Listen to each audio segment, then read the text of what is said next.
स्वतंत्रता दिवस यानी कि हमारी आज़ादी का दिन क्या वास्तव में एक सोचने का विषय है कि क्या वास्तव में हमें पूरी आज़ादी मिली है?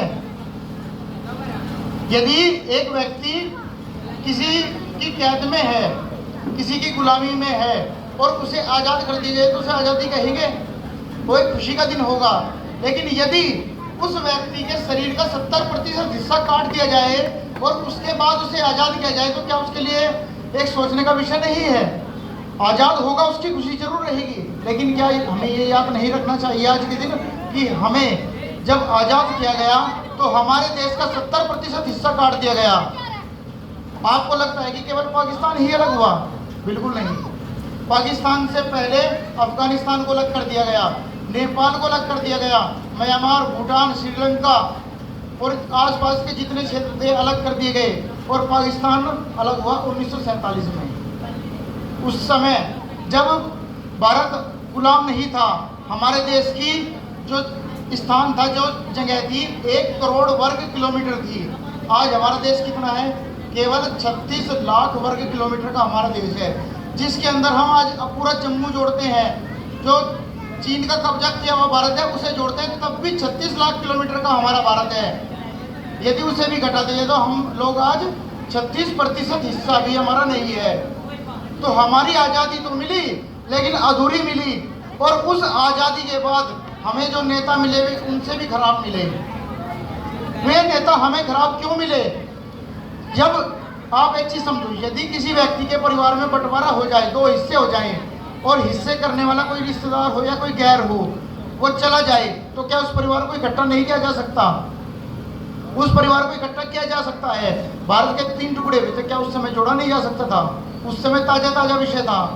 और उस आज़ादी में एक गीत गाया जाता है, दे दी हमें आज़ादी बिना खड़ग बिना ढाल। आगे आप समझ गए होंगे मैं किसके विषय में बात कर रहा हूँ। क्या वास्तव में बिना खड़ग ढाल के आज़ादी मिल गई? अरे ये आज़ादी बिना खड़ग डाल के कैसे मिल गई?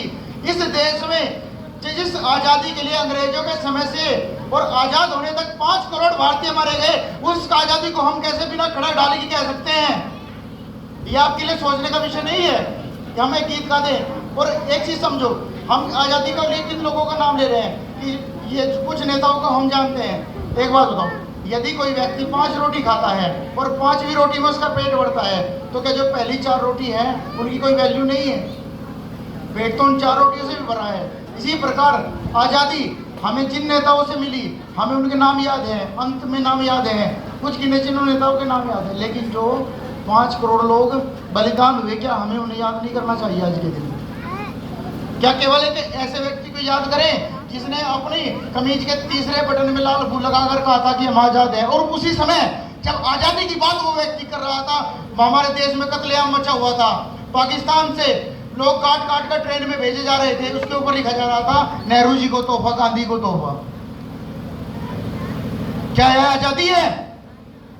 और उस आज़ादी को समाप्त करने के लिए क्या कहा? जब अंग्रेज लोग भुखमरी में आ गए, उनके पास पैसा नहीं बचा, इसलिए हमें आज़ादी मिली। और अपना नाम आज़ादी में कोई व्यक्ति ले तो क्या उन जो 200 सालों से संघर्ष कर रहे थे क्या उन लोगों को हम छोड़ दें? उन 200 सालों से संघर्ष करने वालों का कहीं नाम भी नहीं लेते, उनके लिए कोई स्मारक, कोई कुछ भी नहीं। गिने चुने लोगों का नाम लेकर और अपने नाम से आज़ादी का झंडा लगा देते हैं। लेकिन क्या वास्तव में उन लोगों की ये जिम्मेदारी नहीं थी जब आज़ादी मिली कि इस देश को एक कर दें? जब अंग्रेज चले गए तो क्या इस देश को आज़ाद नहीं किया जा सकता था? अरे वे हमें जिस हाल में छोड़ के गए क्या उस हाल को हम ठीक नहीं कर सकते थे क्या? यदि कोई चोर हमारे घर में तोड़ फोड़ करके चला जाए और हम उस चोर का कुछ नहीं बिगाड़ सकते तो क्या हम घर को तोड़ेंगे, तोड़ के छोड़ देंगे? उसके बाद हम जोड़ेंगे तो जरूर। हम चोर का कुछ बिगाड़ेंगे या नहीं बिगाड़ेंगे वो बात का विषय, लेकिन सबसे पहले क्या करेंगे? जो चोर हमारे घर का दरवाज़ा तोड़ के गया उस दरवाजे को ठीक करेंगे। क्या हमारे नेताओं ने आज़ादी को ठीक करने की कोशिश की? आप ही बताइए। और हमें कह दिया कि आज़ादी के कबूतर उड़ा रहे हैं। वास्तव में आज़ादी के कबूतर थे या हमारे बंटवारे के कबूतर थे? आज़ाद भारत नहीं हुआ, आज़ाद पाकिस्तान हुआ। राष्ट्र का पिता वो होता है जो किसी राष्ट्र का निर्माण करता है। इस देश का कोई पिता नहीं है। भगवान राम भी इस देश के पुत्र हैं, वो भी अपने आप को धरती का पुत्र मानते हैं। इस राष्ट्र का कोई पिता नहीं है।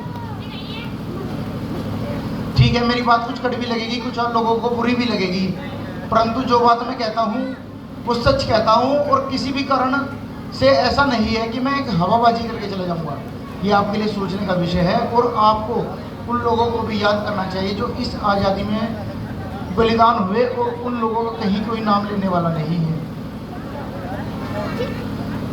तो हम लोगों को, मैं अपनी बात को ज़्यादा लंबी ना करते हुए यही कहूँगा कि आज़ादी में एक कविता है, मेरी पूरी याद अभी नहीं है, अटल बिहारी जी ने कही थी कि आज़ादी अभी अधूरी है।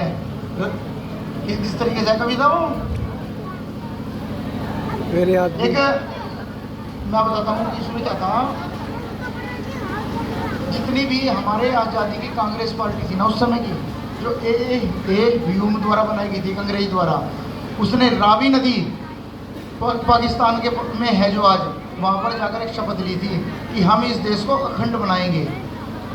और उस समय क्या था, अखंड पाकिस्तान तो था ही हमारे पास, बांग्लादेश भी था उस समय था कि जो हमारा नेपाल टूट गया, जो हमारा अफगानिस्तान टूट गया, उसको लाने की बात करने वाले लोगों ने इस देश की गुलामी स्वीकार की, इस देश को 2 टुकड़ों में बांटा।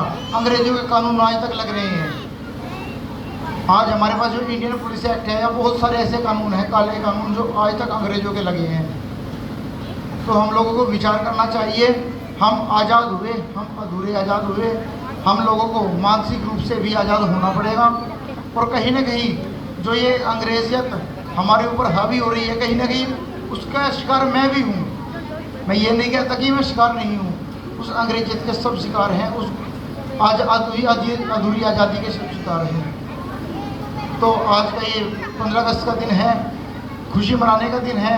क्योंकि देखो, यदि किसी व्यक्ति का कोई शरीर का अंग भंग भी करते जाए लेकिन उसे कैद से छोड़ दिया जाए तो उसे खुशी तो होगी ज़रूर।